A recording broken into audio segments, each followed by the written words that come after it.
ఇంతవరకు అయితే ఏ క్లారిటీ అయితే ఇవ్వట్లేదు. ఎవరికి ఇస్తున్నారు, ఎవరికి ఇవ్వట్లేదు, అసలు ఏం పథకం అప్లై చేస్తున్నారో తెలియట్లేదు. ఏ పెట్రోల్ రేట్లు, మందు రేట్లు తగ్గిస్తామన్నారు, ఇంతవరకు ఏం తగ్గలేదు. అసలు ఏందో ఏం అర్థం కావట్లేదు. వాటి నుంచి వచ్చే ఇన్కమ్ ఏం చేస్తున్నారు ముందు తెలియట్లేదు. సోర్స్ ఆఫ్ ఇన్కమ్ వస్తుంది కదా, అది ఏం చేస్తున్నారు అనేది తెలియట్లేదు. ఈ అన్న క్యాంటీన్ ఒకటి ఏదో పెట్టారు అంతే జస్ట్. అది కూడా ఈ వాళ్ళు వీళ్ళు దానాలు చేస్తుంటే వాటి మీద తీసుకొచ్చి నడిపిస్తున్నట్టే ఉంది. గవర్నమెంట్ దగ్గర నుంచి డబ్బులు వచ్చినైతే ఏం అనిపించలేదు. ఒక్కో దగ్గర ఒక్కో టేస్ట్ వస్తుంది అన్న క్యాంటీన్ అయితే. ఇప్పుడు సీఎం ఆఫీస్ దగ్గర ఒక రకంగా మంచి క్వాలిటీ ఫుడ్ వస్తుంది. ఇప్పుడు ఇంకా వేరే వేరే ప్లేస్లో అంత క్వాలిటీ రావట్లేదు.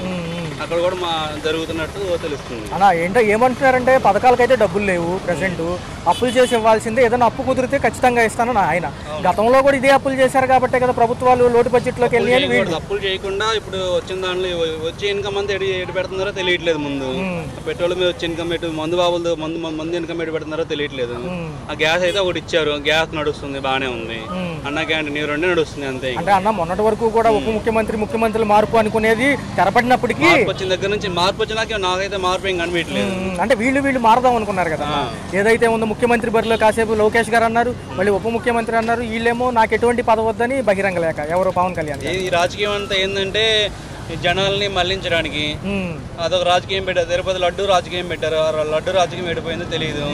ఇదంతా ఏంటంటే ట్రాజడీ. ఒక సంవత్సరం 2 సంవత్సరాలు నడిపించిన తర్వాత ఈ లోపు డబ్బులన్నీ వెనక్కి వేసుకొని బాగా మెక్కేద్దాము. వాళ్ళ ఇప్పుడు కూడా మళ్ళీ స్టిల్ వాళ్ళకే పదవులు ఇవ్వడానికి చూస్తున్నారు, వాళ్ళనే బాగు చేయడానికి చూస్తున్నారు. చిరంజీవి గారు కూడా కేంద్ర మంత్రి పదవి అంటున్నారు. అంతకుమించి ఏం లేదు, ఎన్ని రాజకీయాలు అటు ఇటు తిప్పడానికి.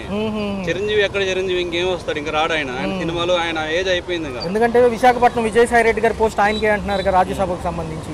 ఎందుకంటే ఆయన పాపం ఆయన చేసి వెళ్ళిపోయాడు బయటికి. అంటే మరి ఏంటన్నా డెవలప్మెంట్ అవుతుందా, ఇట్లానే కొనసాగుతుందా? డెవలప్మెంట్ అయితే ఏమి ఉండదు. అమరావతి ఎందుకు ఇచ్చారో తెలీదు.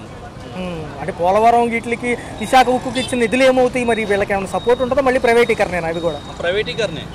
చంద్రబాబు అంటేనే ప్రైవేటీకరణ.